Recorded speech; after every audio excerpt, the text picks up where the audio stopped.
बोलिए श्यावरी रामचंद्र भगवान की जय।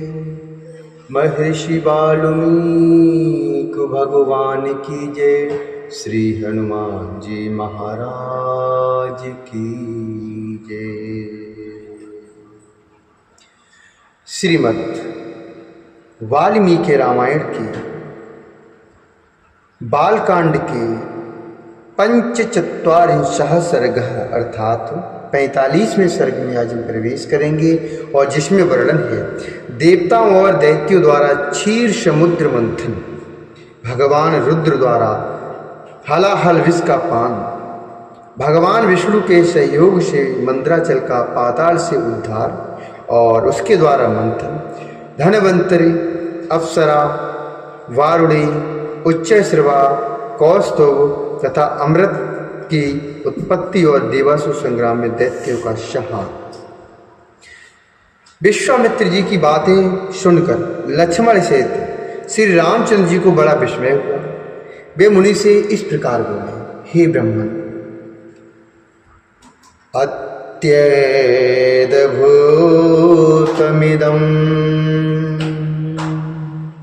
ब्रह्मण कथितं परमं त्वया।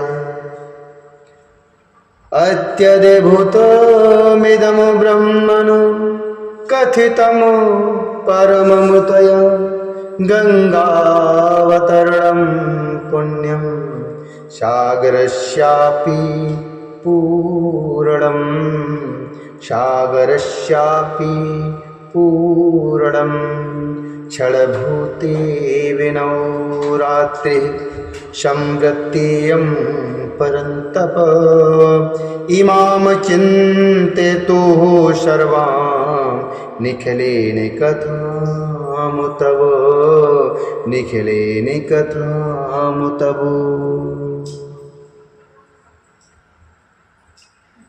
विश्वामित्र जी से पूछा, हे ब्रह्म, आपने गंगा जी के स्वर्ग से उतरने और समुद्र के भरने की यह बड़ी उत्तम और अत्यंत अद्भुत कथा सुनाई। काम क्रोधादि शत्रुओं को संताप देने वाले हे महेश, आपकी कही हुई संपूर्ण कथा पर पूर्ण रूप से विचार करते हुए हम दोनों भाइयों की ये रात्रि एक क्षण के समान बीत गई। हे विश्वामित्र जी, लक्ष्मण के साथ इस शुभ कथा पर विचार करते हुए ही मेरी यह सारी रात बीती। लक्ष्मण के साथ इस शुभ कथा पर विचार करते हुए ही मेरी यह सारी रात बीती है। तत्पश्चात निर्मल प्रभात काल उपस्थित होने पर तपोधन विश्वामित्र जी जब नित्य कर्म से निवृत्त हो चुके तब शत्रु दमन श्री रामचंद्र जी ने उनके पास जाकर कहा, हे मुने, गता भगवती रात्रिः श्रोतव्यम परमं श्रुतं। तरामि सरितां श्रेष्ठां पुण्यां तृप्तगां नदीं, पुण्यां तृप्तगां नदीं। नौरेशाहि सुखास्तीर्णां ऋषीणां पुण्यकर्मणां भगवन्तीमिह प्राप्तं ज्ञात्वा त्वरितमागता, त्वरितमागता। श्री रामचंद्र जी ने विश्वामित्र जी के पास जाकर उनसे कहा, हे मुने, यह पूजनीय रात्र चली गई। सुनने योग्य सर्वोत्तम कथा मैंने सुन ली।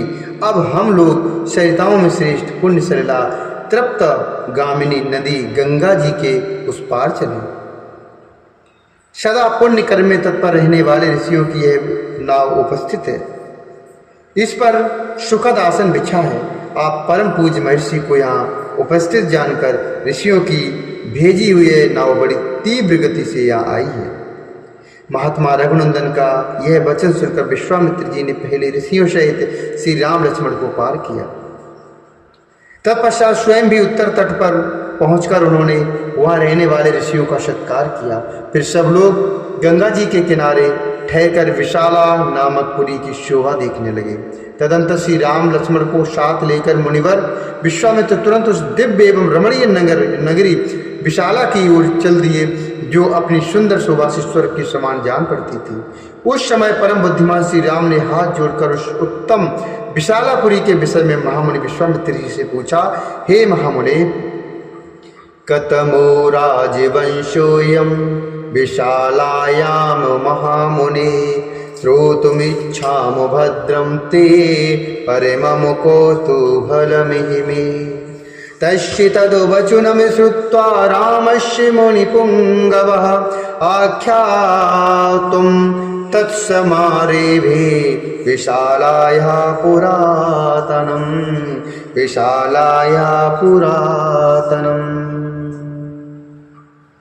भगवान श्री राम ने विश्वामित्र जी से पूछा, हे महामुनि, आपका कल्याण हो, मैं सुनना चाहता हूँ कि विशाला में कौन सा राजवंश राज कर रहा है, इसके लिए मुझे बड़ी उत्कंठा है। श्री राम जी का यह वचन सुनकर महामुनि श्रेष्ठ विश्वामित्र जी ने विशालापुरी के प्राचीन इतिहास का वर्णन आरंभ किया।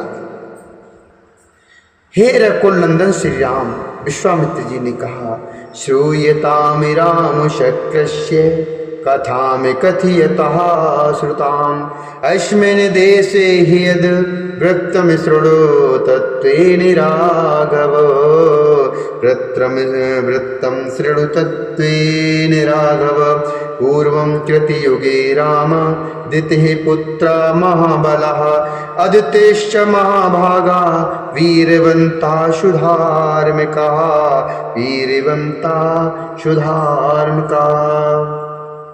विश्वामित्र जी ने कहा, हे रघुकुल नंदन श्री राम, मैंने इंद्र के मुख से विशालापुरी के वैभव का प्रतिपादन करने वाली जो कथा सुनी है, उसी को आज मैं आपके सामने कह रहा हूँ, सुनो।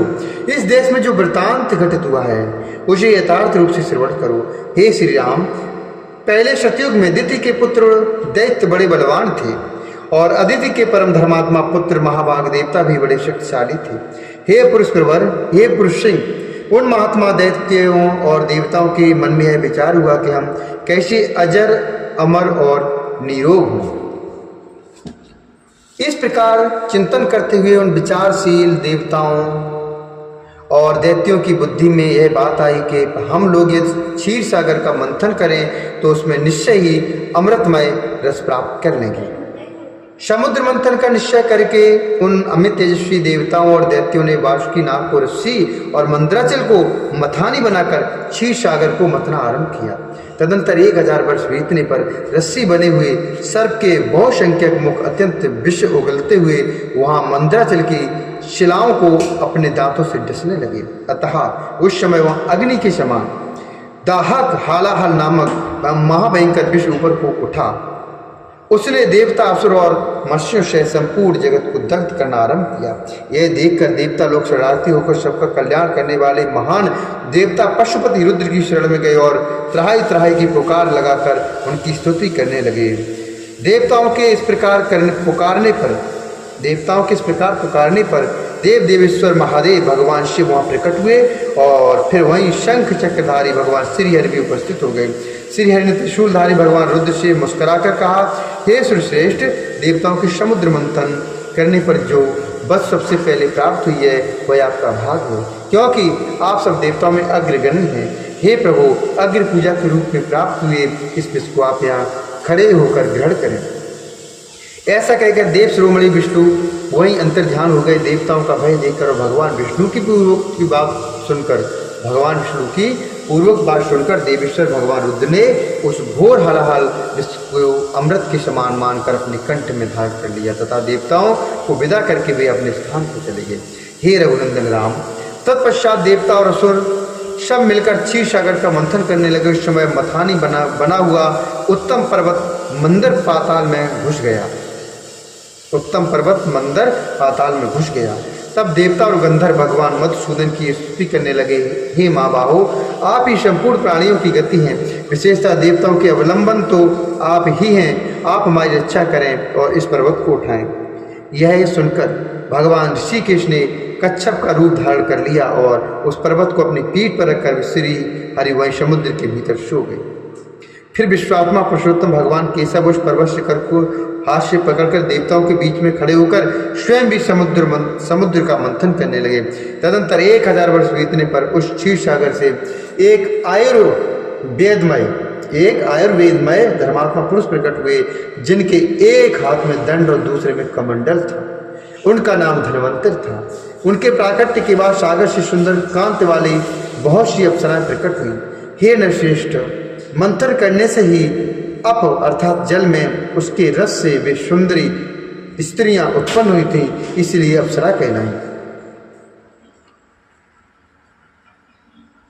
काकुस्थ, हे काकुस्थ, उन सुंदर कांति वाली अप्सराओं की संख्या 60 करोड़ थी और जो उनकी परिचारिकाएं थीं, उनकी गणना नहीं की जा सकती थी। बेशक असंख्य थी। उन अप्सराओं को समस्त देवता और दानव कोई भी अपनी पत्नी रूप से ग्रहण न कर सके, इसलिए वे साधारण सामान्य मानी गई हैं।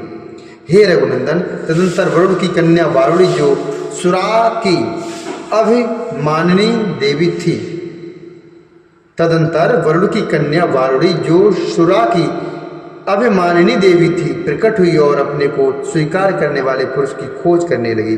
वे हे वीर श्री राम, दैत्यों ने उस वरुण कन्या सुरा को नहीं ग्रहण किया, किंतु अदिति के पुत्र,